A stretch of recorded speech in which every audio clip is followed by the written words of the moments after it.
correction de la partie mise en forme conditionnelle, tri et filtre. Donc pour la mise en forme conditionnelle, le tri et les filtres, il faut aller dans la feuille du tableau. Je vais passer par mettre sous forme de tableau.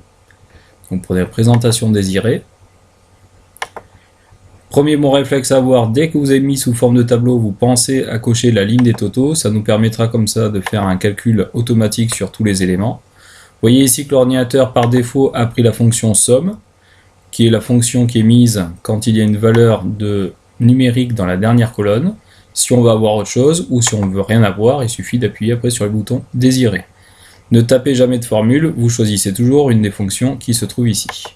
Donc sur la mise en forme conditionnelle, on va avoir des icônes ici qui sont mises. Donc pour réaliser cela, vous sélectionnez la plage de cellules, donc valeur des portefeuilles, soit vous sélectionnez en cliquant sur l'entête de la colonne quand vous êtes comme ça, soit vous sélectionnez manuellement. Une fois qu'on a fait ça, la mise en forme conditionnelle se fait dans mise en forme conditionnelle. Au niveau des éléments, ce sont dans les jeux d'icônes. Allez toujours prendre autre règle pour choisir les icônes désirées. Donc vous avez ici la possibilité de choisir les styles d'icônes. En fait, ce style d'icône, l'intérêt, c'est de pouvoir en choisir 3, 4 ou 5 icônes. Donc ici, le but, c'est de regarder par rapport à ces éléments. Donc faites-le, regardez bien surtout les valeurs. Elles sont par défaut en pourcentage. Nous, ce qu'on va voir, c'est en nombre. Donc il faudra changer ça. Donc au niveau des éléments à prendre en compte, vous voyez qu'il y a 4 icônes qu'il faudrait prendre dans cet exercice. On va prendre n'importe quel élément. Vous voyez que les éléments que l'on veut avoir sont des nombres. Donc je vais prendre nombre à chaque fois.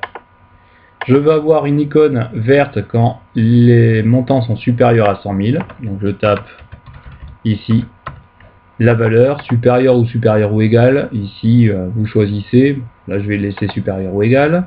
On veut que ça soit orange quand c'est supérieur à 50 000. On veut que ça soit rouge quand c'est supérieur à 20 000.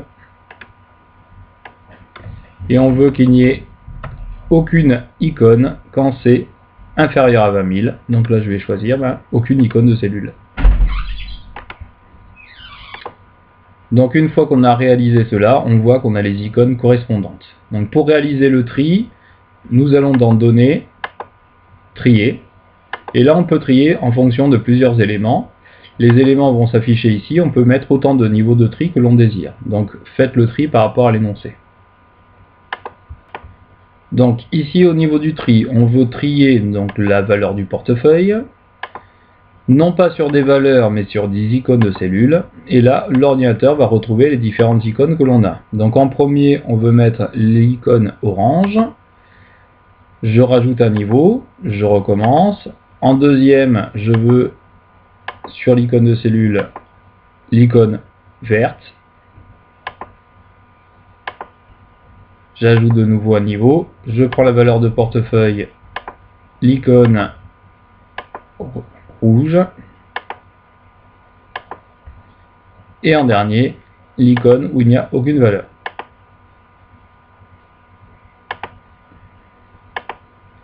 Alors si je m'arrête là, c'est presque bon mais pas tout à fait, parce que là il va bien mettre tous les oranges, tous les verts, tous les rouges et ceux qui n'ont rien.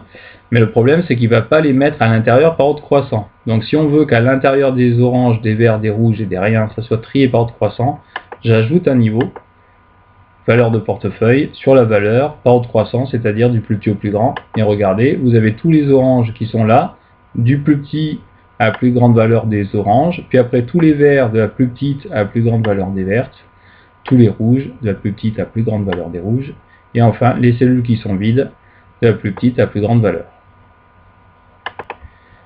Pour réaliser les filtres, on vous dit de recopier 4 fois la feuille. Donc pour recopier 4 fois la feuille, vous avez la possibilité de faire un clic droit avec votre souris sur l'onglet de la feuille concernée, d'aller dans déplacer ou copier et de créer une copie que vous mettez à l'endroit désiré. Alors moi je vais la mettre par exemple juste après la feuille de données, donc je vais cliquer sur énoncer, comme ça ça va se mettre juste avant.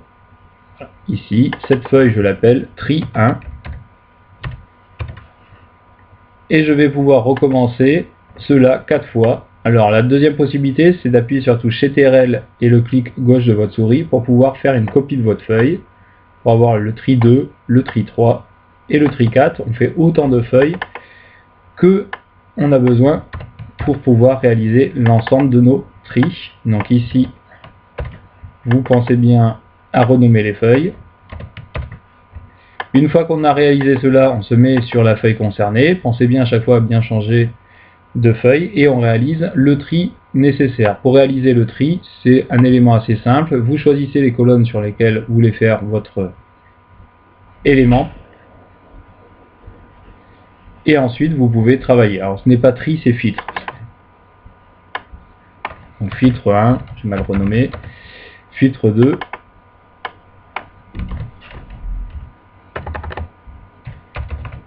filtre 3 et 4.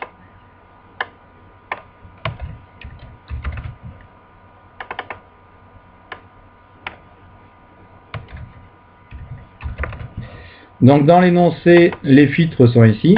Donc le premier filtre, on veut connaître la moyenne des portefeuilles des cadres moyens. Donc pour cela, vous mettez sur les cadres, on les a ici.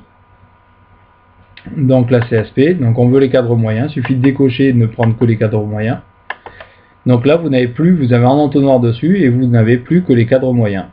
Si après vous voulez encore autre chose, si vous voulez connaître la moyenne des portefeuilles de ces cadres, eh bien il suffit de faire un calcul sous la colonne la valeur des portefeuilles. C'est pour ça que c'est utile de bien penser au tout début à mettre cette ligne des totaux pour choisir la fonction moyenne, donc 86 920 €. Donc maintenant essayez de faire la même chose pour les filtres 2, 3 et 4 et ensuite vous pouvez regarder la correction.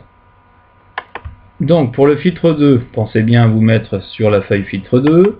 On va voir la somme des portefeuilles des employés avec le nombre de personnes concernées. Donc dans la CSP, on va prendre uniquement les employés.